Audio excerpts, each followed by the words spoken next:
Hey there guys. Today I just wanted to do a quick video talking about Stihl chainsaws and bar and chain oil leaks. Out here kind of on the farm between our place here and the neighbors and our buddies and stuff, we almost own all exclusively Stihl saws, and between all of us we probably got 30 or more of them that we're keeping running all the time. And one of the most common things that I run into here are bar and chain oil leaks. So, a lot of the time, guys, you go to pull the saw out of your case or wherever you're storing it, and you're like, oh man, and there's just oil all over in these little divots here in the case, and you're just like, oh geez. And a lot of guys will say, oh, they all leak. It's normal. It's not normal. When the saw is new, it's perfectly dry, and it seems like kind of once they hit the maybe 5 to 6 year mark, it's I almost always start to see some oil leaks. I don't know what it is with that timing. I also kind of noticed that we seem to see a lot more of them leaking after they've been sitting for a while. So like after we get done cutting, in the fall for like wood burning and stuff, and then they're kind of sitting over the winter until like the spring, where we're doing like fallen tree cleanup and debris cleanup and stuff, or storm cleanup. You go to pull it out in the spring, and it's like, oh geez, and it's just a big mess in the cases. And I like to just keep them fixed and dry because I don't like an oily saw, and it's just not right. So probably one of the most common things that I found here, guys, is that they're leaking out of these quick fill caps. So if your saw has these style of caps with like the flip up lever and the quarter turn, most of the time, or a lot of the time, I see them leaking out of the cap. So on the larger saws like the 362 and up, they have kind of these full size caps on the fuel and the oil fill side. And then as you come down to the smaller models, I didn't really notice this until I started working on one of these smaller ones, was that there's actually two different size caps, and it's more of the larger, MS362 size on the fuel, but then the oil fill is this kind of different looking smaller size. And like our pole saws have this size too. So I think once you cross a certain threshold on size, I think they switched to these smaller caps. So a lot of the time what I find though, guys, is that you don't need to replace the whole cap if you find that it's leaking.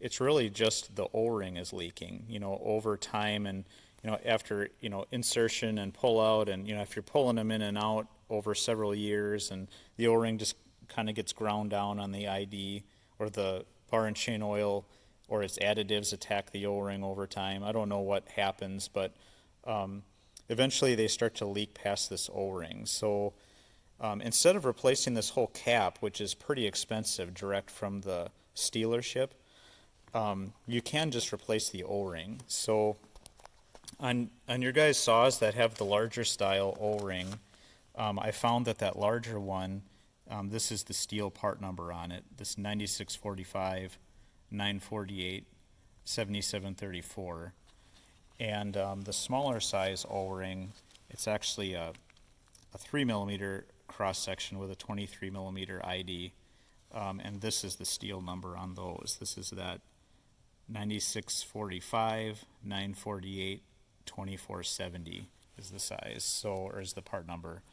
So originally, guys, I was paying out the nose for these from the dealership, but eventually kind of track down what the sizes of these actually are. So like once you know the metric size, you've got a lot more options. So with the size, you can go to a place like the O-ring store, or one of these online retailers that just sell O-rings, and they'll have pages and pages of different options of O-rings. This isn't the right O-ring for this particular case, but this was one I had laying around. You can search by the aerospace 568 standard, the dash number that's real common in the industry, or GIS, or like these would be just a metric O-ring size, where you would search by cross section, and ID. So I think probably going forward, now that I know what the sizes are on these, I'm just going to get bags of them from the O-ring store.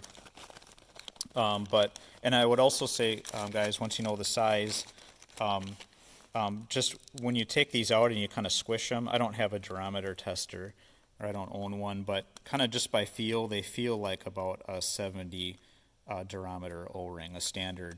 70 durometer is probably the most common. I probably wouldn't go up to a 90 like a hydraulic durometer, just because I think you do want them kind of squishy and soft to be a little bit more compliant as it squeezes down into that groove, and so that it's not so hard to push the cap down in there. So I think going forward, that's probably what I'm going to do. But if you guys just own a couple saws, you just want to keep Stihl original, these are the part numbers you need. The reason for, tracking down the exact metric part number from a generic O-ring place is that you can get these for like, 50 cents a piece, whereas, the dealership is gouging you for like, $10 a piece for these stupid things.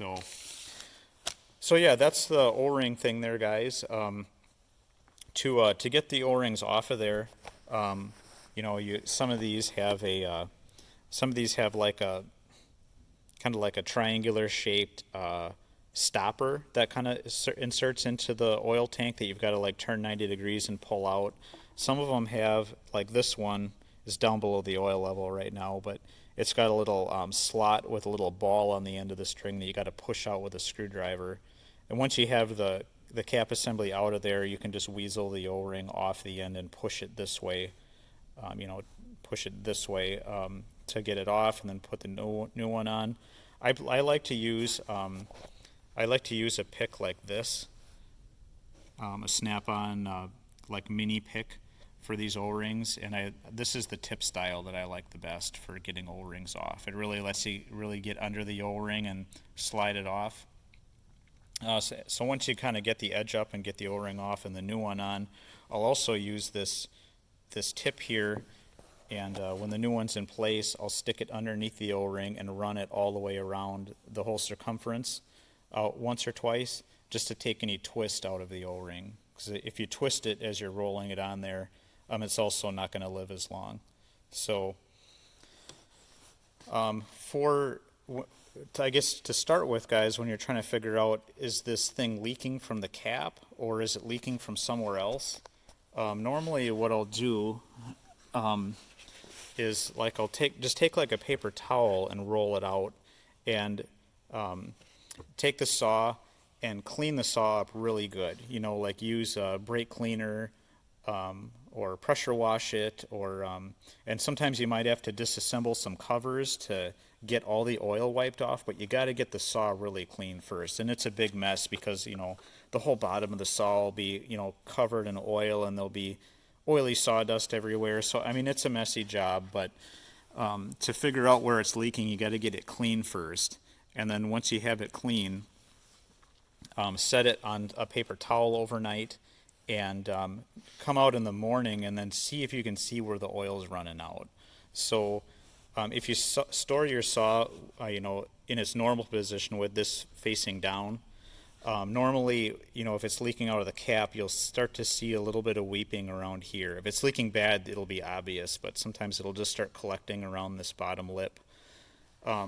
If it's not leaking out of the cap, the next most common thing I usually find is that it's leaking where the oil tank hose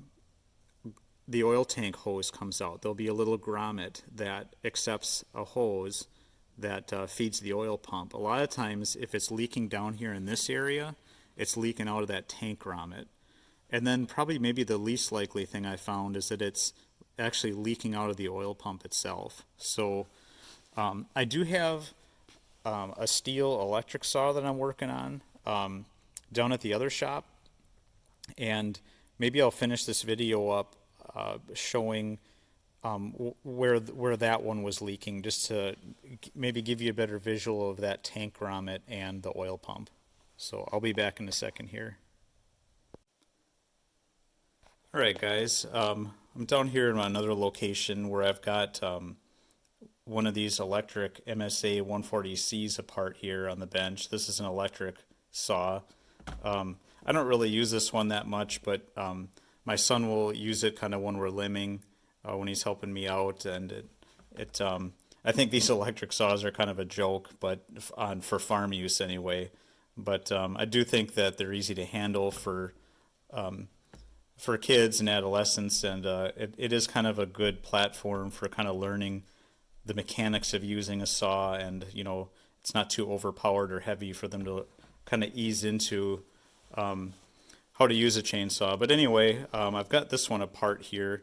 I got this saw for free because it fell out of a tree, and the oil tank broke open. So this one has a new oil tank in it, and the reason this one was leaking again, though, after I replaced the tank. We used it for maybe a year or two after that, and it was dry, but this year it started leaking again. And it's not leaking out of the tank, and it's not leaking out of the grommet. So why I wanted to show this one was, after you guys kind of do the clean up your saw test and let it sit overnight, if you find that it's kind of leaking out the bottom, kind of like where your like drive chain and clutch area is, a lot of times I find that it's leaking out of this tank grommet here, or this hose is cracked open or something, or maybe if there's any elbows in that supply system up to the oil pump. A lot of times it's something in this area. So this one has a separate tank, but if you have a larger saw, this tank here is actually kind of molded or integrated into your case halves. But anyway, if it's leaking out the bottom, start looking around in this area at those items. This one kind of has this plastic elbow that fits up into this grommet, and then this grommet shoves up into that hole there, and that's where the oil pump inserts. So this kind of sits in there like that, and then the oil pump here, it's sitting up there behind it. So the oil pump, gets fed from the back, and then I believe it discharges out these holes in the sides when it's pumping, so when the saw is running. And this one, it's wet down there, but that's not where it was leaking. It was actually leaking out the feed hole here for the bar and chain. So this one actually, I think, is leaking through the oil pump. There's something wrong with this oil pump. I read that like if you get sawdust in your oil tank and it gets past the filter or something, it can get in here and ruin this. I'm not sure if that's the reason or if it's because this was a casualty from getting dropped or something. But yeah, this one, it was leaking through the oil pump into this area, so I'm in the process of replacing the oil pump on it. This isn't very common. I've only had to do this a few times. Like we said in the first segment there, most often I find that it's those quarter turn caps that are leaking, and then secondarily, especially on the older saws, maybe 10 years or more, it really starts to show up kind of in this area, and I don't really see this that often. So that's the progression I see. I'm not a dealer, so I don't do hundreds of these a year or anything, but those are kind of my top three. I also suppose, if you had an issue with your fill cab where it's not venting, it's possible pressure could be building up in here and, forcing oil out the oil pump too. So that would also be something to check. But so yeah, in general, guys, that's kind of been my saw experiences here on oil leaks, and yeah, it drives me nuts to have a leaking saw, and I don't think it's normal. If you bought a new saw and it was leaking, you would take it back to the store, right? So I kind of like to keep my saws in that condition and keep things clean. So hopefully this helps you guys troubleshoot your problem, and we will talk to you guys next time.